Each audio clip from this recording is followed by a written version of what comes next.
How are you? Welcome to DCP Talks, baby, episode number 10. How's it going? I think it's going pretty good. You know, we're starting episode 10. DCP Talks is every Friday. Comes out usually after 2 p.m. This year has been changed around. It was things that make us go home, which is still kind of crazy, but it turned around to be a writer's corner for the next two episodes. And then we're actually going to change to DCP's Cooking Corner. It's going to be the same thing, but we're going to be doing cooking videos and cooking shows. There you go. Nice and easy, right? So we'll be talking about all kinds of goodies, any information you would like. You can turn around and contact, or you can look up, my website, www.authorstephencandace.com. You can find anything on there. So you can find my Audible books. You can find my self-help. You can find my horrors, my thrillers, romances, westerns, and epics. All kinds of good, especially my Thorn's Quest, my #1 seller. Big time. Zorn's Quest books are amazing. You can do that, man. I'm going to discuss all my 60 books. And that's how it works, right? I have 60 books. I just completed number 61. That is right. We're going to talk about that book today. And I have 24 Audible books. So anything to choose from, any genre. Man, we're talking about horror, westerns, crime, romantic, epic fantasies. Man, we're just talking about anything. And you can find them anywhere. So that's the best part about it, right? But then this is my podcast, so we're going to be talking about my podcast. Okay, welcome back to my podcast where we talk a lot and still don't have all the answers. That is so true about a podcast. We talk as much as we want. We still don't have the answers. This episode is sponsored by coffee because without it, it would not be one, I promise you. And I hit it, suddenly forgot everything I planned to say. You know, when you hit record there, as anything goes, and everybody knows this.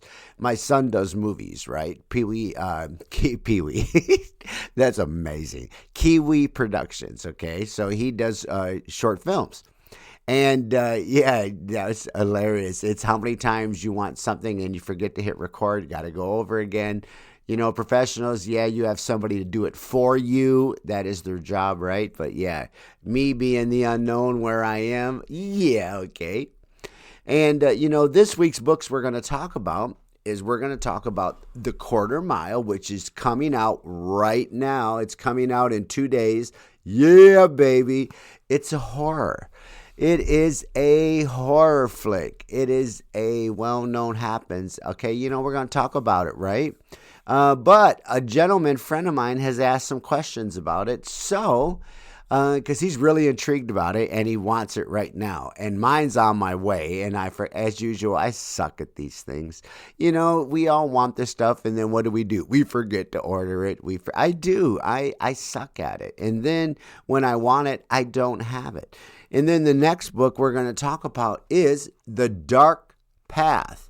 The Dark Path is really cool. It's a bunch of few short stories inside there. That is on Audible, and it is narrated by Kirby McGraw. So there you go, man. You can get that on my website, www.authorstephencandace.com. Enough about that shit. So now let's go ahead and get to the books, okay? Because, the why factors is, why do I write these things? I love scary things. I don't like watching them. If you want to have a good funny, come and sit behind me during a horror flick. I don't do that at the movies no more. I scream. I'm like a little girl. The same thing is when I used to be able to ride roller coasters, okay? I'm a heart patient. I just can't do it any longer. But we used to sit in the first car. That was my rule. Hands up. Scream bloody murder. Oh, my Lord. People used to follow me around to sit behind me. Oh, yeah, it was awesome. Because I'm not afraid. I don't give a frick to show my emotion out there. Man, are you nuts? I'm scared. And if it scares me, I'm going to scream. That's it. I make my wife jump so much during scary movies or people around me. They're like, man, because of me, right? So We're going to get right to it. Like horror flicks are amazing. And Dark Path has so many twists, and there's a few horror shit in there, suspense, thriller. It is a gimme. It's got 4 good stories in it, man. I'm telling you, man. Twists and turns at every turn. And it's one of those books that just, you want to do it. I heard somebody say this yesterday. I had to have a medical appointment yesterday. And the girl who was doing the procedure, per se, it was an ultrasound, big deal. So the girl afterwards asked her if she likes to read. She goes, "No, I don't." She goes, "But I listen to books." And I said, "Oh, do you?"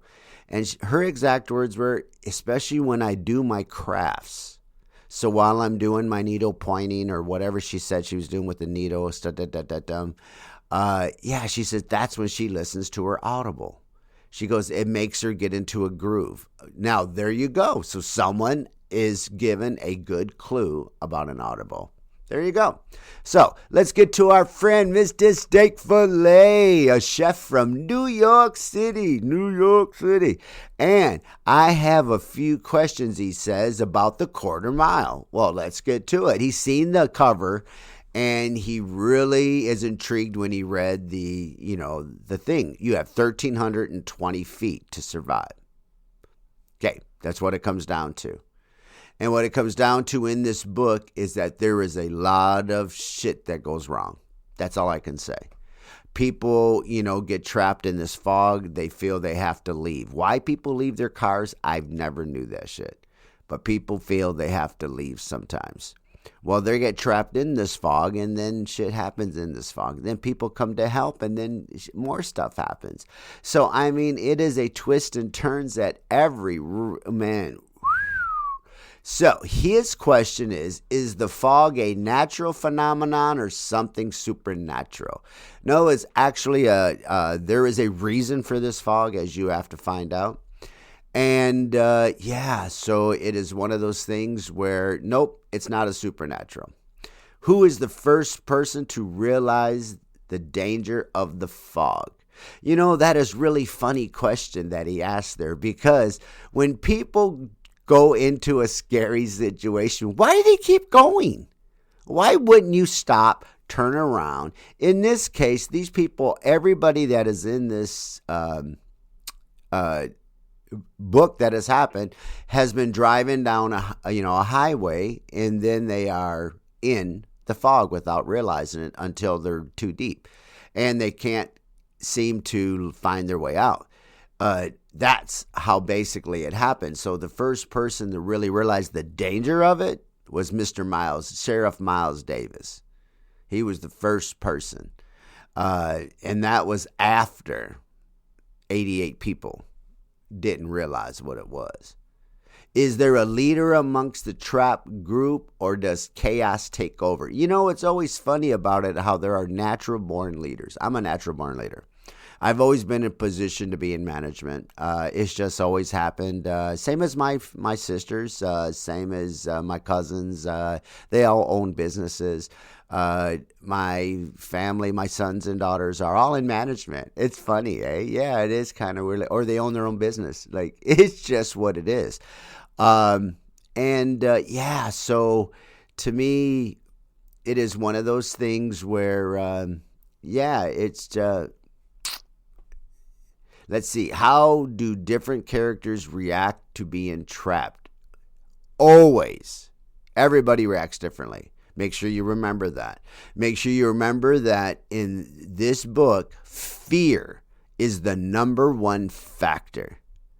I'm serious. Fear is the number one factor. Fear will outconquer anything anybody can say or do. If they're scared, they won't do it. If they're scared, they won't move. If they think they're going to die, what do you think they are thinking in their mind? We don't put ourselves in their mind. We couldn't get there. Now, when the question was, do people feel, is there always a leader? There's always a leader comes out. Always. There's 2 leaders in the groups. Gino was in one group, and then Rick's with the group. And then you also have, there's also going to be Joe. There's also going to be a few leaders, but it just happens. That's all. Jer's a leader in this one group. It's just the way it works out. People seem to follow people. People don't like making decisions. Make sure you remember that in the business world. Employees don't like making decisions. Just tell them what to do. It's easier. True. And what personal fears does each character confront within the fog? Man, when you're in the dark and you can't go nowhere, there's a lot of fear. And every person reacts differently in this situation. I promise you. Every single person reacts differently. Does anyone begin to change mentally, physically because of fog? Oh, yeah, mentally? Oh, yeah. Fear will bring out the best of people. We all should remember that. Fear will bring out the best of people. And I'm telling you, I've seen it myself. I've seen it in myself. I'm not one of those people to run past people and run them over and shit like that. No. But I am one to get where I need to go in the right amount of time. If I have to run around people, if I have to pass your ass, if I have to push you out of my way, but I will not just push you down and run on your back. I won't do that. Let's see. Now, what personal fears does each confront within the fog? Oh, man, let me tell you, there's anxiety. There's the fear of darkness. And then there's going to be a fear of what is coming in the fog. I think what's happening is in the first 100, over half the book, really be honest with you, it is basically a lot of fear of the unknown, which is the greatest fear of all, by the way. The fear of the unknown is the greatest fear. Just remember that. That's why you have to conquer it.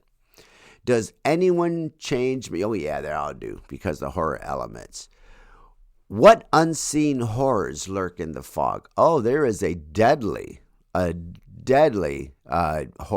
that's going to be unleashed in the fog. So read it, find out. Are the threats inside the fog imaged or both? Real or imaged or both? Well, that's just it. Like I said, fear is the biggest conqueror. Fear is a conquering about anybody, man. So at first, I would say, yeah, at first it's imagined, and then it becomes real fast. How does the fog manipulate senses, sound, sight? Man, when you can't see nothing, really smell nothing, you're screwed. And then when the people go to help, now they have hazmat suits and stuff because of the fog, right? And they don't know what's in the fog.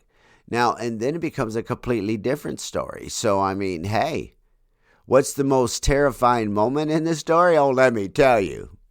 When they wake up. Oh! No, I don't know.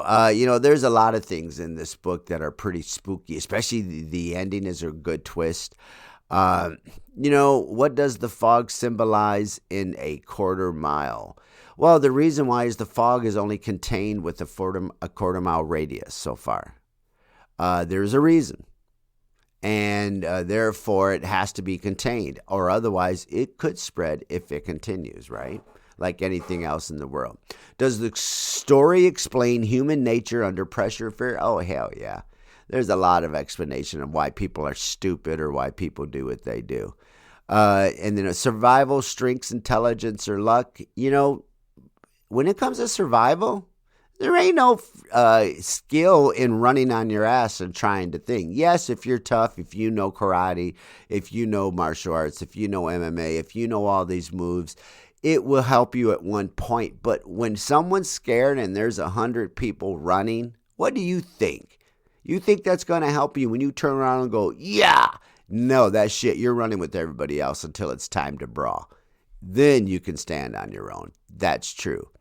Okay, does this ending answers or leave a mystery behind? Well, actually, the questions about the fog are all answered. The questions about the fog are all answered.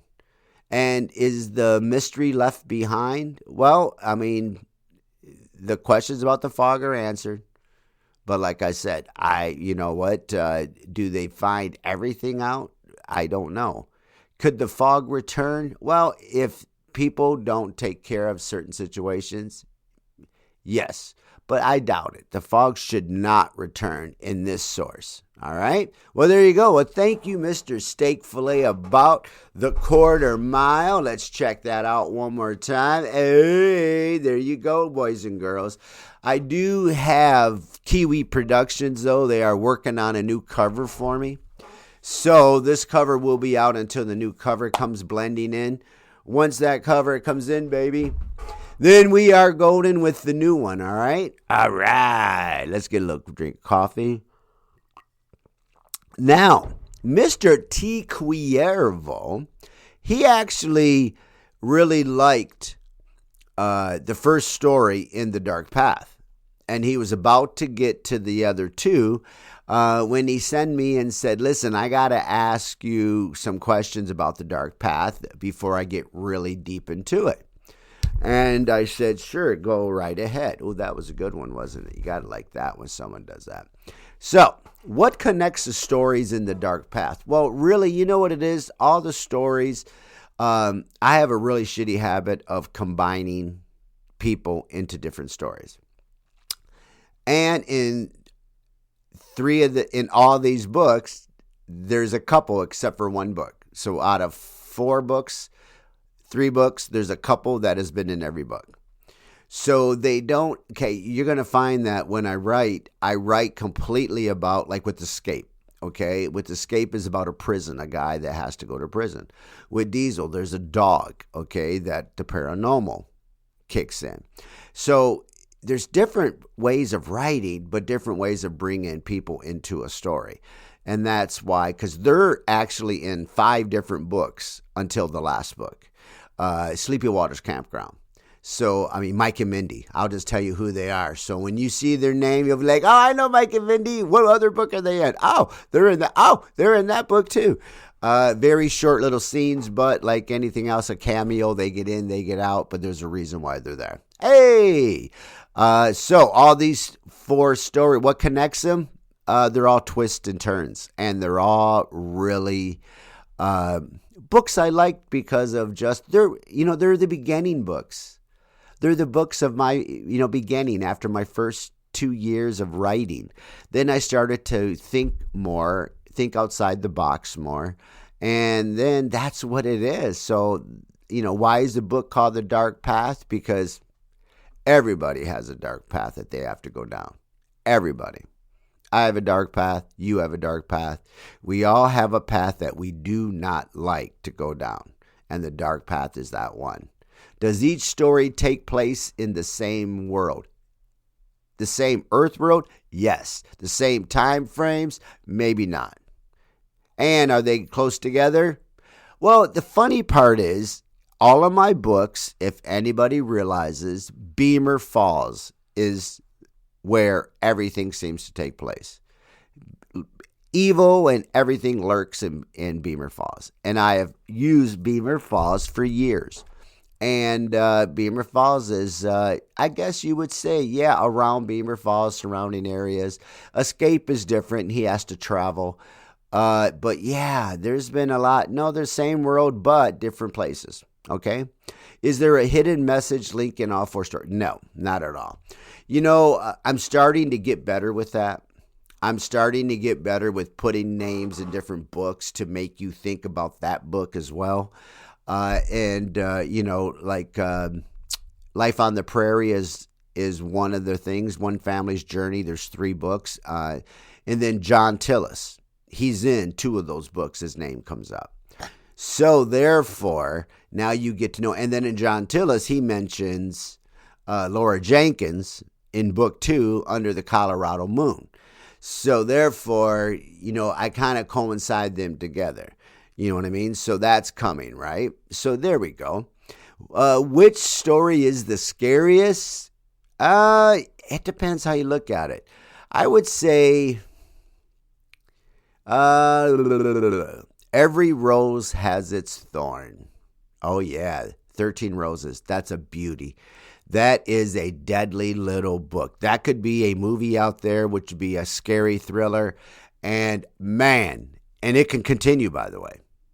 That's the scary part.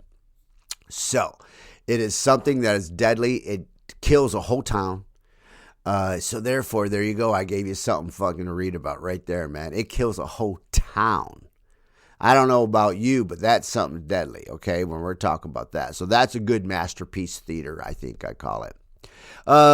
Does each story build on the... No, not at all, like I said before. Is the final story the most important? No. Actually, you know what's funny is when I put stories together for books, I just write them. I am going to change, though. I will not lie. I am going to be doing more of spring, summer, winter, fall style, more of a 4-season, more of a 4 type of year kind of thing. I think so. I think because, you know what, there's a lot of good ways to, because that's what I write. What I write right now is I'm writing a Bachelor. Okay, yes, I'm writing The Bachelor Getaway Masquerade, or The Bachelor Party Masquerade. I am so sorry. And that book is being done in the summer. It's a fun book. So then my winter books are my, journey books, are my, horror books. Summertime is fun. Springtime is let's get out there. Yes, this horror book, but I just finished it. It's done. So therefore, hey, it's done already. So there we go. So let's see where we are going to do. See, is the ending connected? Nope, we already talked about that. Do any characters appear? We already talked about that. Is the horror is the most common psychological or natural? You know what? I think both. I think a good horror film messes you up psychologically. And then when supernatural shit hits, it just makes it worse. That's all. Are the threats real in all the books? Some are imagined and some are real. What's the darkest moment in the book? Well, let's see. I would say the darkest moment is probably whenever let's just say Diesel can turn when he turns. That's all. When he turns on his own people. That's not nice because he shouldn't be. But dogs are animals. You got to remember they're only... Hey, what does dark path symbolize? It symbolizes the dark side in all of us, which we have to go down. There are times we have to go down something dark, and we have to face our worst fear. We have to do it. I'm going through it this year where I'm going to have to make a decision. Well, guess what? You make a decision and you live with it. Once you decide, and I had a few wives out there, and my first wife used to always say, make a decision and stick with it, and you'll always be successful with it. So there you go. That's what's going to happen. Now, is there a moral lesson in any of these stories? No. When I wrote them, I just wrote them because carefree. I mean, a guy's in prison. I had to come up with what's going down in prison. So yes, I've watched a few movies in my days about people escaping prisons. You know what I mean? I watched the series Prison Break, and that was like 10 years ago. 15 years ago before I wrote the story. So, the story came to me like all my stories do in one night. One day there's a thought. My son would tell you that. All of a sudden I said, that's a great book. He goes, what is? And I thought of the name and he goes, that does sound cool. It just happens. John Tillis came to me just like that. The Quarter Mile came to me in the middle of the night. So therefore, that's what it is. All right, so now we're going to get out of, thank you, Mr. Queravo, for all those little questions about The Dark Half. I hope you guys check it out, The Dark Half, on Audible by Kirby McGraw. All righty, now let's get to Author's Corner, man. We got Author's Corner. We have our Quarter Mile, which came out this week. We just went over. But the new books we are working on. We are working on right now The Bachelor Party Masquerade. This book is going to be hilarious comedy about Steve is going to be getting married for the 5th time. And everyone in the family and all who's going is flying down to Key West, Florida for the wedding in 8 days. There you go. Now, 10 years ago, Steve, Mike, Bill, and Sven with Chris went to Mardi Gras. And they had a really good time. Well, Chris and Mike come up with the idea is why don't we go back to Mardi Gras? Well, this time we're bringing Jared, the son-in-law. So therefore, there's going to be the 6 of them, and they're going to be going down to Mardi Gras first to spend 2 days, and then they are flying down to Key West. All I can say is there's going to be a hilarious comedy with some fun and then some good twists and turns. And how these boys react is going to be the best of all. And the best part is a lot of this is when I actually went to a Mardi Gras with my boys. And this is going to be a lot about that because we had a ball. And it was a lot of fun. So therefore, that was what we're going to talk about. I'm starting that book. I've already started it this week. The Quarter Mile is coming out by Friday. The Tales of Astrid and Borg, the Viking's Tale, is being heavily started into. I have over 100 pages into that, so I'm going to start rocking that. It's probably I'm not even halfway done. It's not even a quarter. It's probably a quarter done. And there we go. Now we're going to get to our Writer's Corner, DCP's Writer Corner. There we go. So we're going to talk about, if you remember, we talked about starting a book. Now, we talked about starting a book. We talked about know your idea, define the main focus, plan your opening, usually 3 pages, basic story structure, easy version, and then use this for each chapter, which means you're setting your problem, your reaction, and your cliffhanger. Then we did week 2, build a character. So the tip to build a character is usually a goal, a flaw, transforming them during the story. Now, then we went to how to start a chapter, strong openings. Then it was 5 easy ways to start a chapter.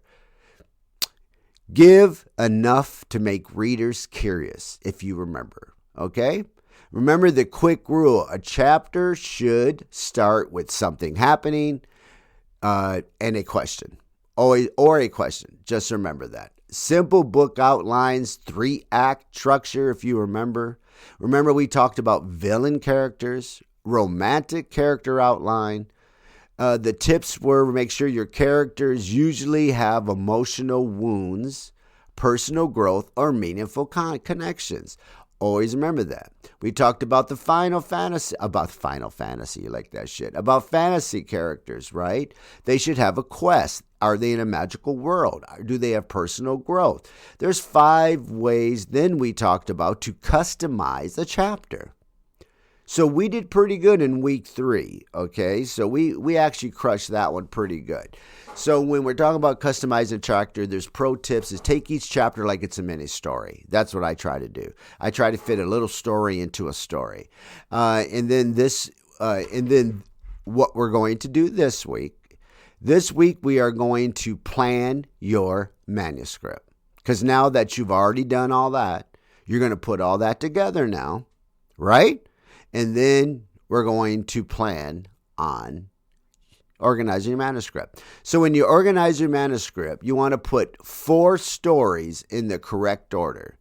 So you got to decide on the title page, the table of contents, optional but good for multiple stories. You got to use Microsoft Word or Google Docs. The formatting basics is text, numeral, or gram amount. The font size should be 11 to 12. And the line spacing should be 1.5 or 1.15 to 1.5. There should be indents for paragraphs, chapter, story, title, centered, and bold. There we go. Now that's just your first outline. We're going to go over that again. I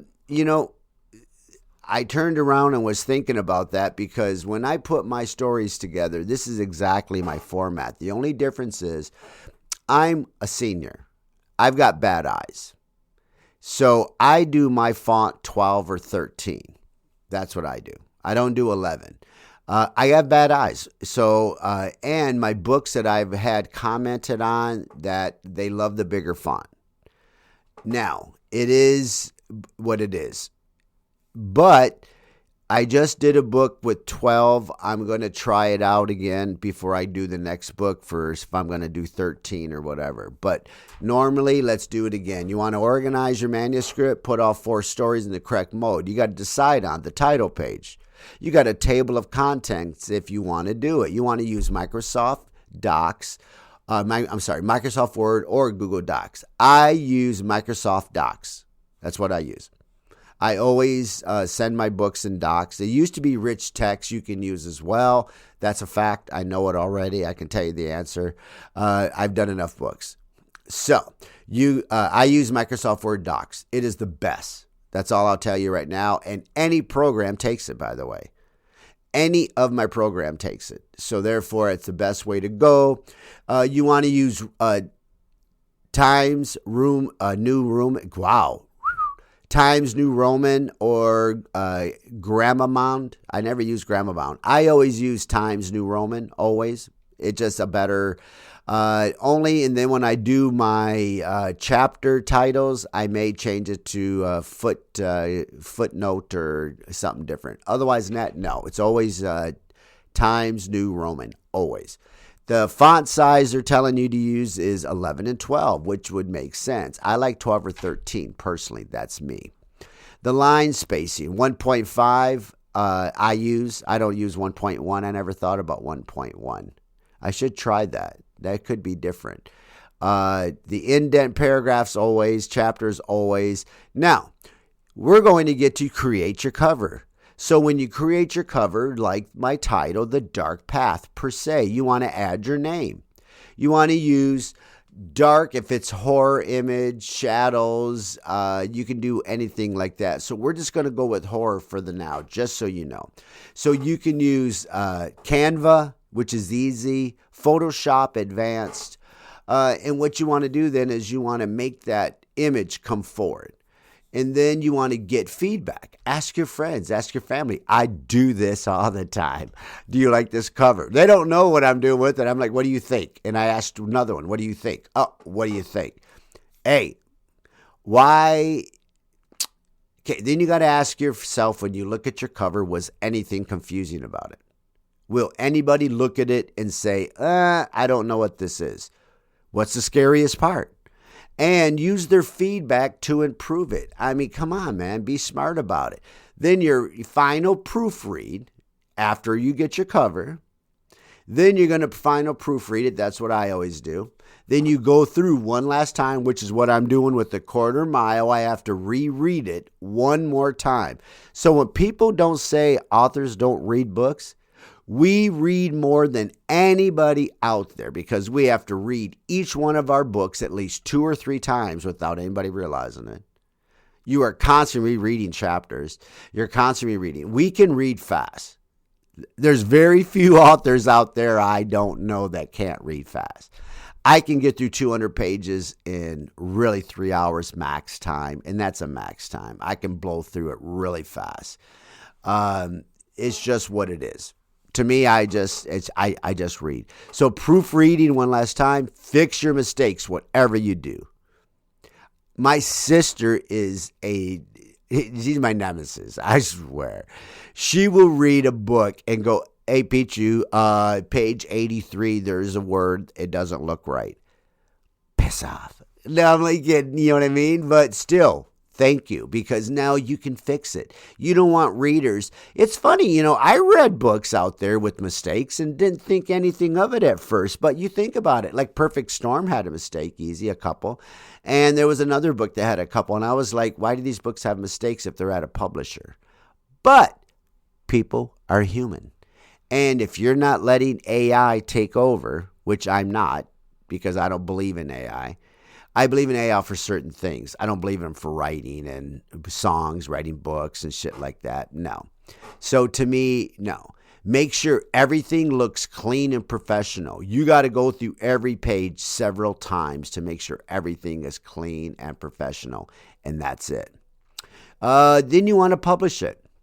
You want to publish it and share. You have options out there. You have digital to upload. You have Amazon Kindle. You have Wattpad, free sharing. You have PDF to share with readers. You can print it on Amazon Kindle or your local printing services. Then you promote it. So when you promote it, then you're talking about use questions as engager posts. See, I like to do that. I like to do a lot of that stuff with TikTok. I am a TikTok guru with my shit. I am a TikTok guru. Share quotes from other stories. I share quotes from everybody else around the world when they tell me. So we're going to go over all this real fast again, guys. I gave it to you. So we're going to bypass with start your book, build a character, build your chapters, and then we customized your chapters, right? All right. So let's get to dun dun dun dun. All right, here we go now. Organizing your manuscript. Perfect. Takes a minute to get there, but my brain can only go so fast, I promise you. Now, when you organize a chapter, you got to decide on the title page. You got to decide if you're going to have a table, contents, or not. Always use Microsoft Word or Google Docs. I use Microsoft Docs. It's what I use. It's the best. I've used it for 12 years, and it has never failed me yet. I used to use rich text. You can also use, never failed me either. But I noticed with Docs, Microsoft, it doesn't change. Nothing ever changes. It always locks in. The formatting should be Times New Roman or Garamond. Size, font size should be, they say 11 and 12. I say 12, 13, but it's up to you.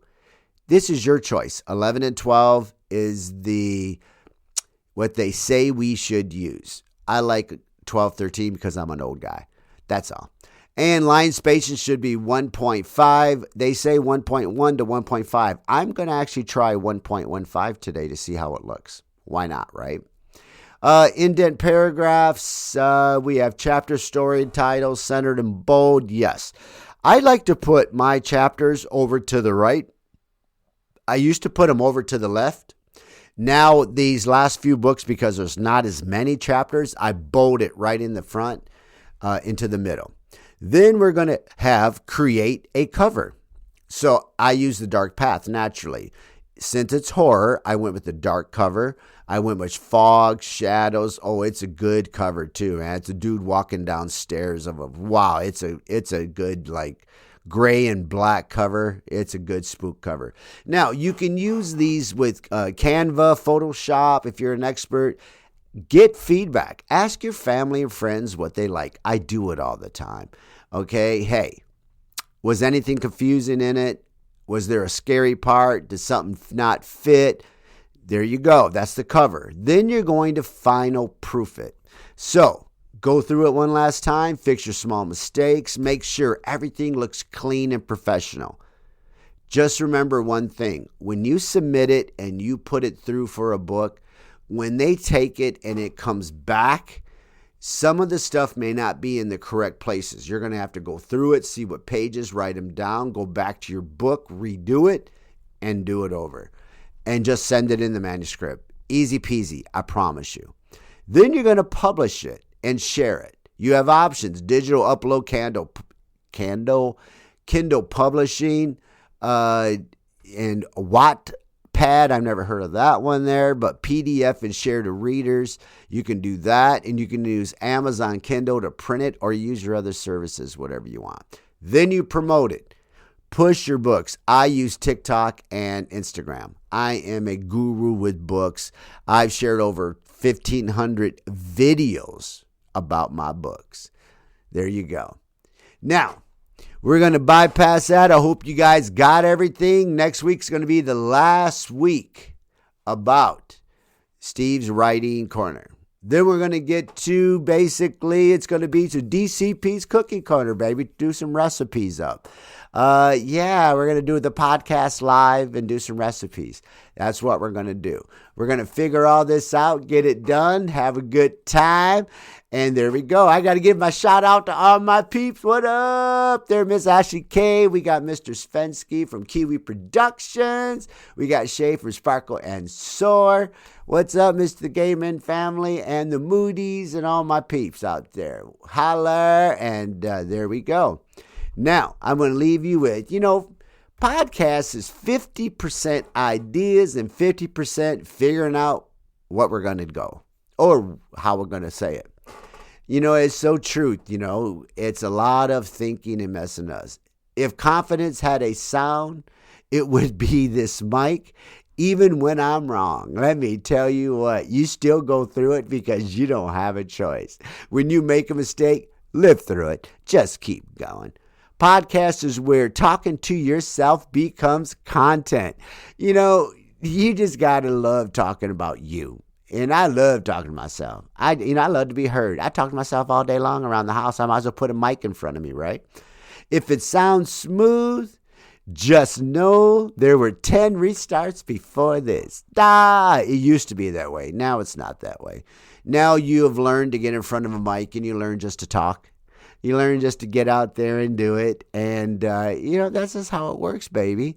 I'm going to leave you with this week's quote of the week. And I put them in all my books.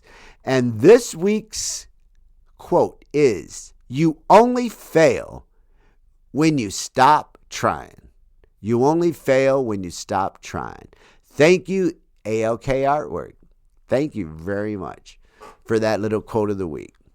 Please note I will provide feedback from both sides, devil advocate, all that shit. Just give it to me, baby. There you go. We will, you can, send it to www.authorstephencandace@gmail.com. Wow. authorstephencandace@gmail.com. That was so crazy, okay? Thank you so much. We're going to do this. Oh, there it is there. You can send your feedback at authorstephencandace@gmail.com. Woo! Check out my website, www.authorstephencandace.com, baby. Plenty of books, plenty of audibles. I got 2 new books just came out, baby. John Tillis and A Quarter Mile, baby. Now, we will talk to you soon. If there's anything you want to talk about, just ask. Holla and have a great day. Looking forward to the next adventure on DCP Talks is out.